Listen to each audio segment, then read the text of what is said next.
My big suggestion to students, particularly through high school, is you can do anything. Choose it for you, not for it is worth it. Just focus on the next Doesn't step. matter what you're doing. Don't be afraid. As long as you're doing something. That is such good advice. I don't think I could see myself doing anything It's a challenging life. Student nights, Wednesday to Saturday. I worked on that house. I racked up every single dollar of debt that I I possibly think could. there's a lot of pressure on high school. Yeah, I kids just these days, love working outside. And if money is something that you care a lot In about. hindsight, I've also been a very indecisive But you person. keep looking for roads that have been less It travelled. was just that moment that I knew what I wanted to do. So nothing else is going to change that. Welcome to the guest speaker. I don't think I taught you, but my wife did by all accounts. Yes, that's right. Yep. And your sister. Yeah, and probably left a bad impression. Hopefully not. I don't know. No, you didn't. No, she sends her regards. She's getting in a bit late tonight, but she said to say, hello. And so look, I just to get the ball rolling, Aidan, I think Grace has sort of hit the nail on the head. There's probably some young boys and girls out there thinking maybe the trades.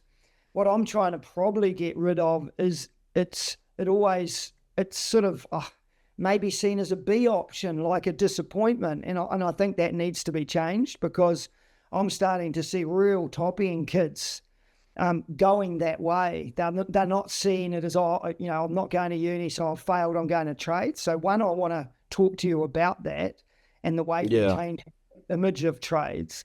And just a few things to get you thinking. Apparently, it's the largest employer of our workforce, 10%. It contributes to $14 billion annually of our GDP. And there's a skill shortage. And so talking to someone like you, and I know my son, he works at Opal Glass, so he's a glazier. Oh, yeah. Yep. Yeah, so I'm really interested as a father as well, what you're going to say. So I just wanted to tell you a few stories too, just before I'm loosening you up here a little bit. So my father was a builder. And so I grew up as a fucking teenager who had to go onto work sites, and I was useless. So he'd send me into the roof to do pink bats, and all he would see is my legs fall through the jib board as I'd walk through the roof. I wasn't told you to stand on the wooden things, because I think he used a word. Yeah, I've done that a couple of times. There you go. And then he'd send me on the roof to paint, and then I'd slip off because it was near the beach, and there'd be salt and I hadn't cleaned it right, and I had nails in my feet. And so look, the building thing wasn't really for me. So there probably wasn't much you could say to me, but I know at our school, and there'll be kids all around the country going, I think it's a real option for me. So, I hope you can really speak volumes about it. Can we just start with you at school? Like, how do you remember school? What sort of character were you? What were you good at, bad at? How would you honestly, because some kids will resonate with that to start with. Yeah. Yeah, well, I kind of always knew that I was never going to go to uni. I was always going to do some sort of trade. So, yeah, well, I was always loved all the practical stuff, like the woodwork, metal, the engineering and all that kind of stuff. I always loved that part of it. But, school wasn't really for me, but I was really enjoying my rugby at the time, and basically, just wanted to play rugby. And then I wasn't going to do year 13. And then I was like, all right, I'll go back for year 13 just so I could play rugby, and because we wanted to make the secondary schools and all that kind of jazz. And then we did the Australian rugby tour, and did my knee pretty bad, and I haven't played since. But then I kind of couldn't work either, and I couldn't play rugby, so I was kind of stuck at school for a little while until I was all good to work again. But I always, in school, Aidan, were you passing some subjects, all subjects, or were you getting NCAA? So I was always, getting the achieved and passing, I was never really excelling, but I was getting through it. So I think I got level 1 and 2, and then I think I left about term 4 of year 13. So once I was all cleared to walk properly and stuff again. Yeah. Because I think there's a message there too that this isn't that you can go through and fail everything and it's going to be a real option. There's a real amount of intelligence and learning that you'd now probably reflect back to and go, yeah, shit, I needed it. Oh yeah, 100%. Like even when it comes to maths, I was like always kind of thought maths was, you learn the basics and that was about it. But they don't really tell you stuff like, if you want to go building, you should probably know how to do Pythagoras and all that kind of jazz. And I didn't, and I kind of just, no one told me that, so I kind of just brushed it off and yeah, sweet as. But then, yeah, started building and I was like, oh shit, I actually do need to know this. The jumping, yeah. Aidan, with that, like you said, and this is why we love it. Like you just said, oh, I kind of wish I'd known that. So if there is someone listening who's thinking, yeah, same, keen, I know I want to do trades, I love making stuff, being practical, that math part, not to scare them, but is that like building specific? Have you found, or do you know if in another trade you'd also need to do the math sort of thing? I think a lot of it is you need to know, at least the basics. Otherwise, you'll find yourself using your calculator a little too much. But like things like Pythagoras, like for calculating roof pitches and all that kind of stuff, it's easy to, you need to know it. Yeah. And it's actually part of the apprenticeship these days as well. So if you kind of get a head start on it in school, you'll be doing yourself a favor. So you found now that it's practical too, it is easier, because I know when I hear my son talk, and if it's not level, he knows it's 2 mils out on one end. And so some of it is for the kids sitting here going, yeah, but maths is hard.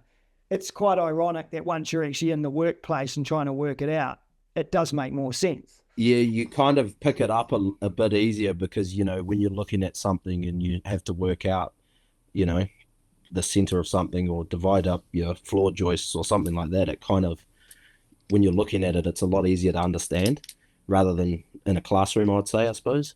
My dad had a roofing business for quite a while, like when I was growing up, and like money. So if you're out on calculations, like if you're you're back in the classroom and you get math wrong, it's like, oh, okay, just try again. But if you're doing measurements, like you said, the pitch or angle or whatever, and he's off and he's ordered materials or he's done a cut too short and shit, now you have to do a whole new one. Like he would talk a lot about that money element, and especially when you're doing building, like you're working with so much material and it costs a lot, especially in New Zealand right now. I feel like cost of living crisis, material especially. So if you're making, and you're allowed to make mistakes, of course, but I feel like if you're making errors with that sort of stuff, then the business part comes in where it's like, oh mate, you can't keep making those. Like 2 millimeters makes a big difference if it's across like a whole group company.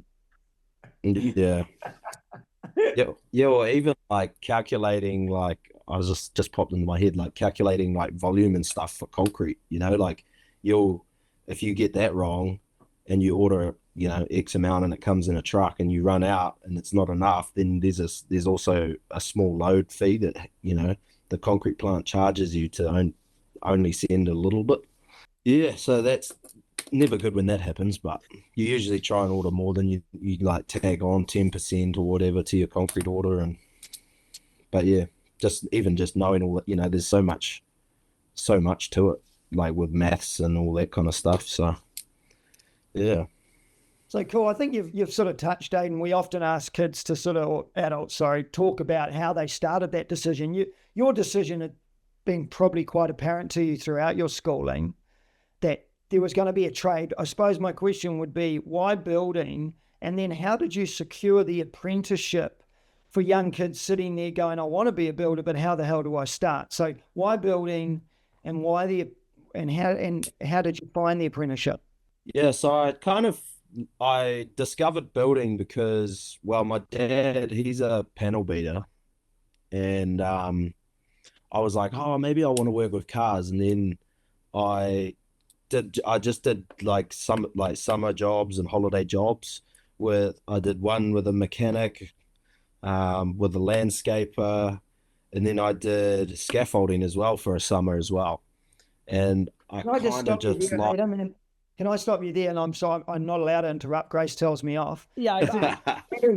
That is such good advice. Like my son went to a panel beater. He went to a numerous. If you've got a school, gives you an opportunity to go, put up your hand, go on the Wednesday or whatever day it is, and try something. Like, so I just shout out to that.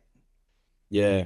So then, when I was scaffolding, I just enjoyed working, same with landscaping, working outside, and I just liked being on a building site and was just fascinated by it all. And I think I got home one day and told mum and dad, I was like, oh, I think I'm going to be a builder. So, and then, got in contact with Liz Wilson in Pathways, and she kind of set me up. Well, I think I started doing some papers in Pathways to try and do that kind of side of it, the theory side of it, learn a bit more about that. And then when I finally decided to leave school, Liz had actually lined up a job for me. And then, pretty much I started a 3-month trial with them and then started my apprenticeship about after 3 months. So wicked. I mean, this is the thing I'm learning, Aidan, and you might find interesting too. Not all schools get the privilege of like you did at your school at Cambridge. Yeah. You know, and I suppose if I'm a kid now and I'm hearing this, I mean, my only off the cuff thing would be to knock on the door of the builders and go, I'm really 100%. give me a trial. And if there's 5 of them, knock on all 5. Like, you're just going to have to get off your bum and with a really 100% handshake. Yeah.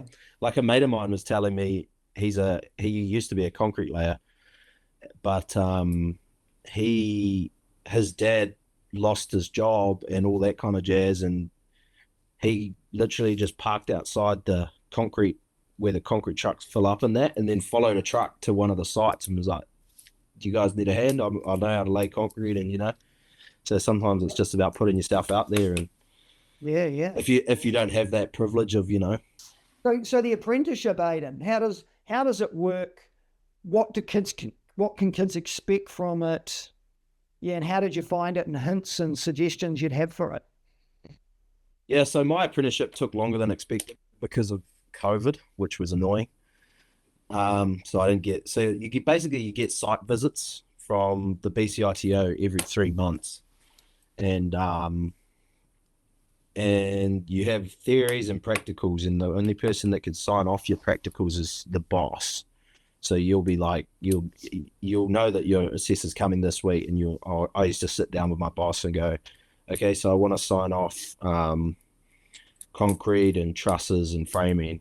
And he'd be like, oh, yep, sweet. No, I'm happy that you can do that. And there's like different categories like limited supervision, supervised, and unsupervised. And then you kind of just, once you get to unsupervised, you sign that part off. And then, with the theory side of it, it's basically just reading the books and then answering the questions that they ask you. Like, it's pretty straightforward. How long is it, Aidan? I think my one took 5 years, but I think, standard is about 4.5 years.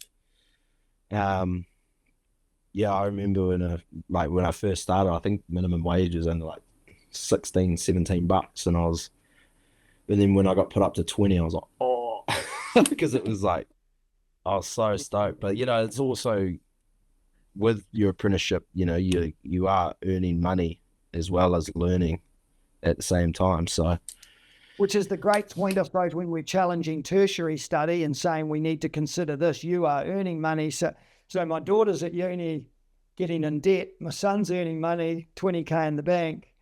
Yeah. It makes some real sense. But I don't want to gloss over the bookwork. There's bookwork. No. I think some kids need to, but not, is it hard, It's not hard. They do like tutor nights, like that you can go to, and they put on a pizza dinner and all that stuff, and you can kind of just study with one of the with your assessor that you would usually see. And if you have any questions or queries or anything, he can talk you through them at those as well, which is quite good. But they only just brought that in like the last year and a half of my apprenticeship. So I only You got to go locally, like my son goes to Wellington. Do you run your BCITO locally? Yeah, so I think there's probably only about 20, 25 assessors in the Waikato, and they would have, 60 apprentices each or whatever. But I think BCITO covers like building, like pretty much anything in construction, like painting, plastering, bricklaying, all that kind of stuff. So, yeah. Okay. Cool. Have you, in the time you've been in the building industry, seen changes emerging that people should be aware of? Like, I know my dad, but we're talking decades of being in the industry. To him, it was the health and safety, to the point where it just didn't make any sense to him, what he had to jump through. You would have started in a realm where the health and safety was high. But what are you seeing? How are you picturing the changes in the building industry, and what do you feel about them? I think that definitely like in terms of prices of materials and stuff has just skyrocketed, because I'm not too sure why. I didn't really, but yeah, I suppose not a lot of people are building these days. Like, we've been doing a lot of renovations and additions, which I actually enjoy more, to be honest, anyway. But yeah, so a lot of people are spending money on their own houses now instead of building new ones, which, I mean, there's still subdivisions going up and stuff, but yeah. Why do you enjoy Aidan, knowing full well, Ludlam? Aidan was working on my parents' renovation, which by all accounts was quite the journey, I would say, because it was an old house with bits and bobs all around. Looking good now.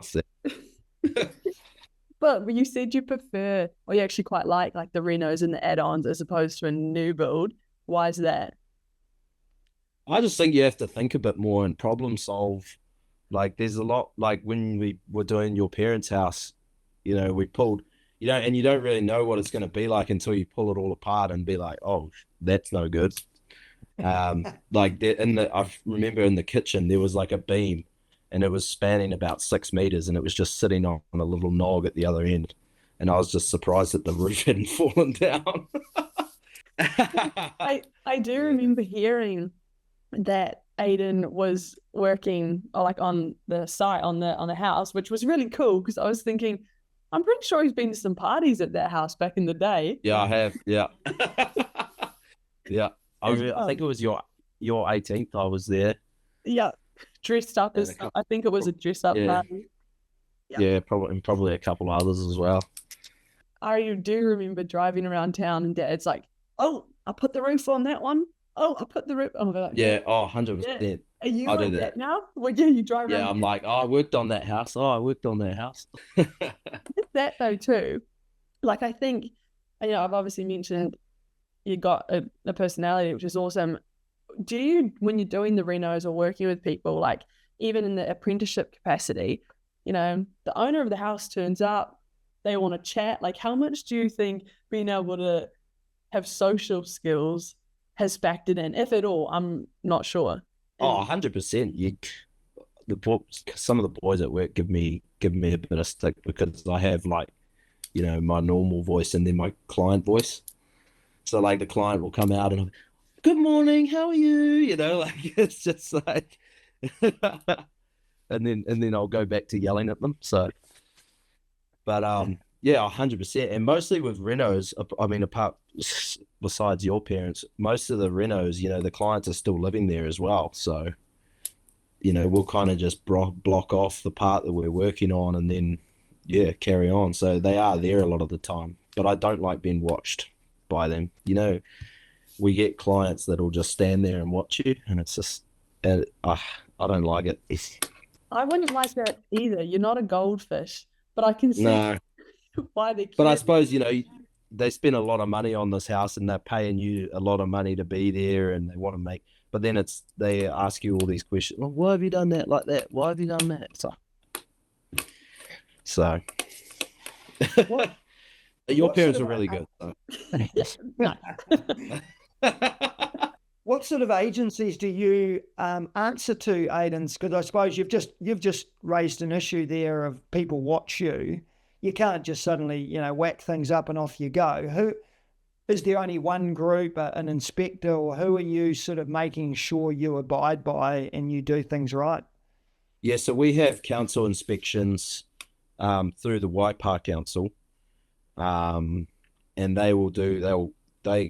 there's certain stages through building that they will come and have a look. So like usually if you're doing like before you even say you're doing a new house, before you even pour the slab, the concrete, there's a pre-floor inspection, and like they take a look at basically all the steel work and all that kind of jazz. And then there's like your pre-wrap, which is before you wrap it. So you stand the frames and then paper it for water. And then there's a post-wrap, which is before you can kind of start cladding. And yeah, there's a lot to it, but it is quite good. Like my boss kind of makes you walk around. When I was like learning how to kind of do a bit more stuff by myself, he'd walk around, he'd make us walk around with the inspector, and if there was something wrong, like usually they're pretty good. Like if they can, like if something's wrong, someone will go and fix it instantly, so they can see that you're fixing it. Yeah. Most of them are pretty good. I've never had too much trouble with anyone, so yeah. Yes. What's your, if you don't mind me asking, your potential in terms of income and that? Obviously, one day you can go on your own, but Yeah. what do builders earn? You're obviously a labourer. You're earning a wage, yeah. Yeah. So basically, I got qualified. When did I get qualified? 2 years ago. Thank you. 2 years ago. And yeah, and I think I got put up to, when I got qualified, maybe like $32 an hour. And then, which was cool for a bit, and then it was me and Paris wanted to start saving for a house, and everyone seems to be moving to Aussie at the moment as well because there's big money over there. And then yeah, my boss pulled me into for a chat just before Christmas, I think, last year, and basically said like, this is how much I'm going to give you. I want you're in charge when I'm not there. And so basically, yeah, so I'm site foreman now, and he put me up to about $40 an hour, which is what I'm on at the moment, and I'm responsible also for another couple of guys as well. Yeah. So Are you, shout out to your boss? Who's your boss? Jay Cowley. Oh. He went to Cambridge Cool. High School back in as well. And Yeah, Aidan, cool. I think that's really, thank you too, because there'll be people who are listening who are keen to know like, oh, what can I make? And that's pretty impressive. Yeah. And that point there about Australia, because if you're qualified in New Zealand, can you just go to Australia and work, or do you have to get re-qualified there? Nah, so you can just go over there. So I think they're actually calling out for New Zealand builders at the moment. But then, like I was, Reece Horgan. Yeah. So I was talking to him, and because he's building over on the Sunshine Coast at the moment, and I was talking to him, and he's not on that much more than what I'm on here, So I was kind of like, well, with the cost of actually moving over there as well, it's going to cost us money to move there, and so I think we're pretty happy where we're at the moment. So. Oh, that's awesome. And it's a good recognition though, because if people are keen to still maybe travel, it's one of these trades. Like I think any of the trades, nursing, teaching, things like that are needed universally, except unlike teaching, you don't necessarily need to speak the language. So you could even go to Finland for all sakes and do building there. Yeah. People need builders everywhere. And I wanted to go to a question too about like holidays, because we haven't actually spoken, Ludlam, to, you're the teacher. You get some cool holidays. What's it like, like for building? And I know it's probably different depending on, your boss, etc. But what do your holidays look like? Well, and if you want a holiday during the year, you book it off, but if you've got enough annual leave as well. But usually we'll have 3-4 weeks off over Christmas, New Year's, and then back into it. So there isn't a lot, but what's that? So does everyone take it at the same, like, just this? Yeah. So we basically shut down for 3 weeks to a month over Christmas, New Year's. That's pretty nice. Yeah. But yeah, I suppose if you want a holiday during the year. Just from the builder's son point of view, just how hard is building? How long's the day? Are you exhausted, or is it? Yeah, because I also don't want people to go in there and think you bang a few nails in and no sip coffee. Or whatever. Yeah, how would you describe the reality of it? Definitely, some days are worse than others in terms of like there is quite a lot of lifting stuff and moving stuff and all that kind of jazz. But yeah, some days you might be doing it more than others, and some days you might not have to do much at all, So definitely depends on where you're at on a job and that kind of stuff. But that's why I kind of I love building. Because, not every day is the same. It's not just going to the same place every day and doing the same thing, and you get to meet some people and see some cool stuff. Wicked. Hey, look, one more thing from me. If a kid's coming onto a site to ask for an apprenticeship or give it a crack, they're coming from a school or just out of school, what are some of the common mistakes? I'm guessing I could make a few up, and I often hear the elderly talk about the young and their attitude to work and so on. But what are some pointers you can give kids who are about to maybe embark on a work experience or even a bit of time on an apprenticeship? What are those? I would just say ask a crap load of questions, because there's no stupid questions, because I'd rather someone ask me twice how to do something rather than them, ask them to do something and they're like, oh yeah, yep, sweet. And I'm like, you understand? Yep, sweet. And then they go away and do it and they do it wrong, So it's like, I'd rather show you again how to do something rather than redo it, So, I'm still, everyone still makes mistakes, like the other couple of weeks ago, I broke a skylight, which wasn't good, but that kind of stuff still happens, like it is what it is. It sounds like you've got not everyone's going to be the same as you, but just the way you described how you'd maybe teach a younger person. In our family, the big joke is this apprentice called David who would like hang doors upside down. But as a young kid who was going to be a teacher, I'd watch my father go, just go, and he'd just quickly explain something. And you realize the kid didn't know what he was doing and he didn't understand the terminology. And so as an educator, I was like, well, that's just not the way to explain it, even if he is dead useless. But obviously you're quite a educated builder who's... Yeah. And because I've got an apprentice at the moment, and I think he's into his second year at the moment. And he's picking it up really well. And, you start giving him a little bit more responsibilities and that kind of stuff as well. But you also still keep an eye on him just to be safe, I love hearing about it, because I feel like as a mate, you just know, oh yeah, my friend's got an apprenticeship, but then hearing about like the steps, it's just quite cool.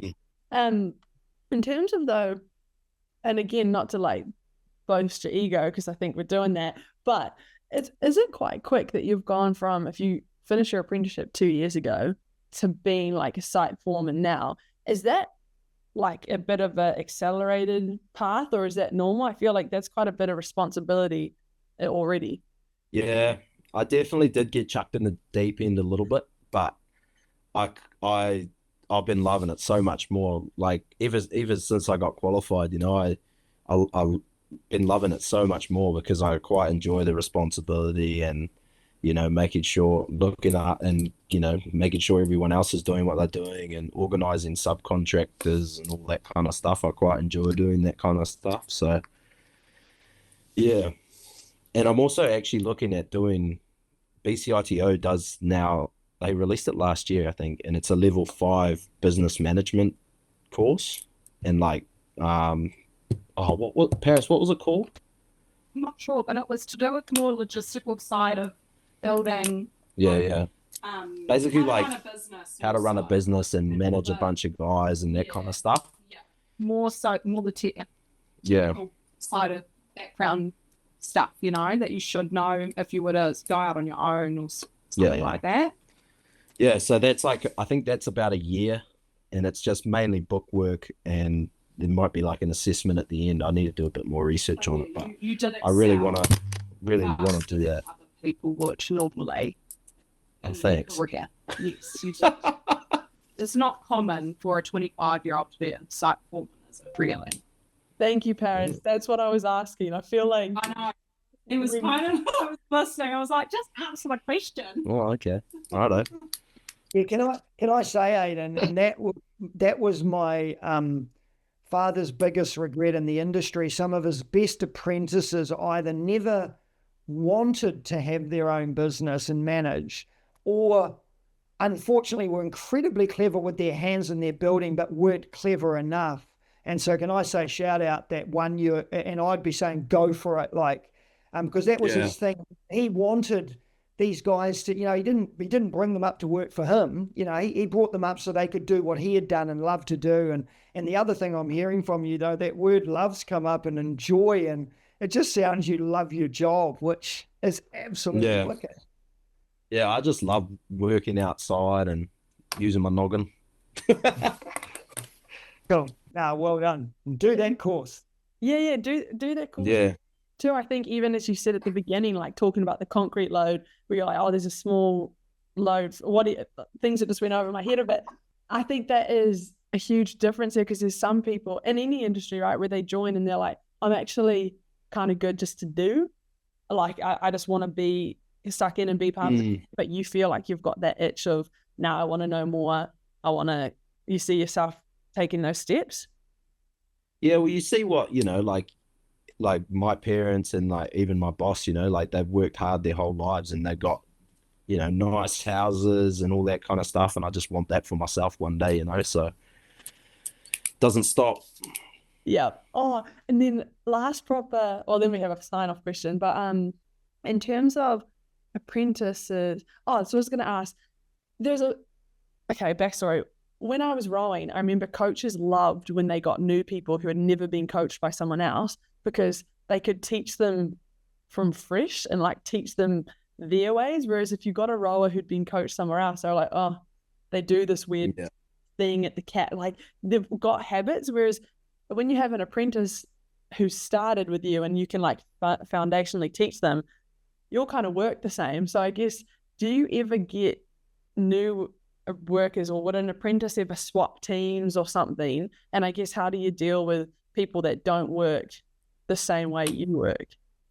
Yeah, so I actually changed jobs about a year and a half into my apprenticeship to go work with Jay, and it's just because I wasn't enjoying it where I was, and my boss that I was working for didn't have a lot of work on, and we were getting contracted out to big commercial companies, and I just wasn't really a fan of commercial kind of building. Like, I enjoy residential stuff a lot more.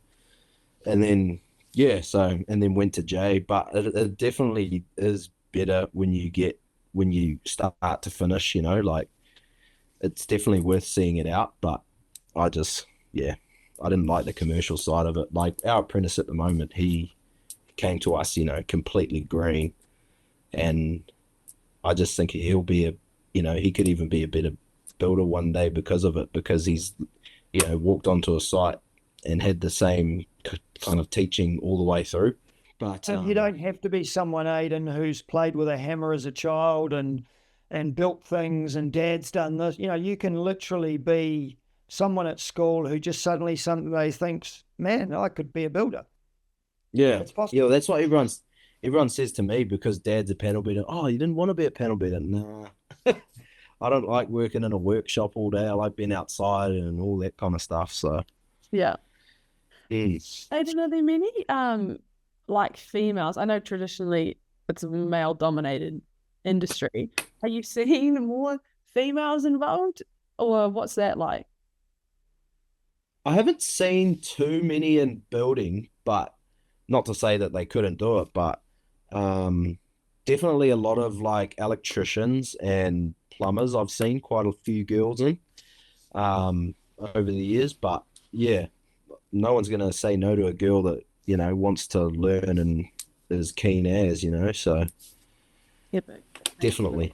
I just wanted to touch on that. Ludlam, do you have any more questions or thoughts that have come to mind? Just one more before you get your last ones going.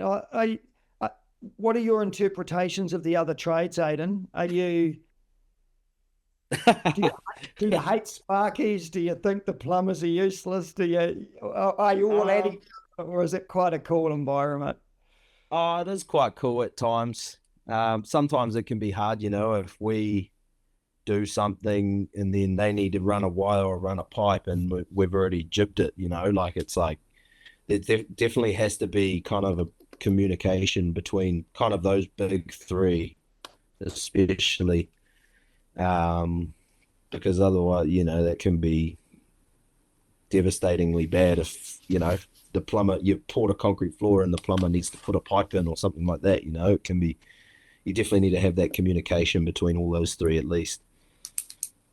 But yeah, nah, we've got great subcontractors, so I haven't had any issues with any of them. So you typically work, like, I know, but for those who aren't privy at all, like you try and have same, like you said, subcontractors, so you know each other's cadence and you have that pre-existing relationship, or do you ever just get handed a rando that you haven't worked with before for plumbing?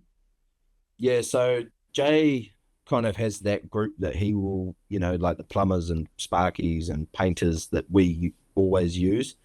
But sometimes clients, you know, they want to use that, you know, their mate's a sparky or their mate's a painter or whatever, you know, so they want to use them, which is fine. Jay doesn't have a problem with it, but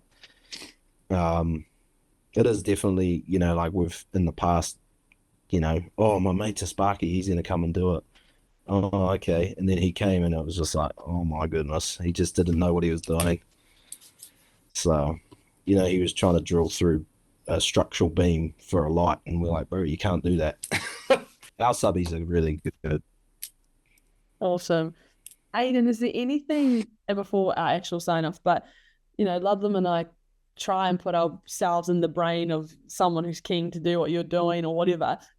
But granted, there's probably many things we didn't ask. So is there anything we haven't asked you during this chat that you feel like we should have, or that would be of interest? I don't think so. I think, because I was reading your questions today, I think that's basically the crux of it, really. Would you be happy if a young person rang you up tomorrow and said, do you mind if I come and have a look at the building site? You're open to kids doing that? 100%. 100%. That'd be good. More people, the better. Okay, we'd love to hear that. Aidan, last question. If you could go back to your sort of year 12, 13 self, not just a generic one, but actually Aidan to Aidan, what advice would you give yourself? Listen in maths. It's such a hard one. Maybe, yeah, I'm not too sure. Maybe don't play rugby because I destroyed my knees. But yeah, I just think that is one thing that I wish that I had done was pay more attention in maths, because I kind of brushed it off thinking, you know, oh, I don't need it. So, yeah. But I did. Hey, look, can I just say congratulations on finding a career that obviously really suits your personality and your skills, and it's lovely to hear someone who loves it, particularly from me, who had a father who loved it and got to build his own homes. And so look, and thank you for the time you spent with us, because I'm hoping a lot of kids will watch that, and if they're intending on doing it, if it puts them off, good, because it may not suit them, but if it turns them on to the job, I think it'll be because of the, you know, your enthusiasm for it. So wicked job. Thank you very much. Yeah, cool. No worries.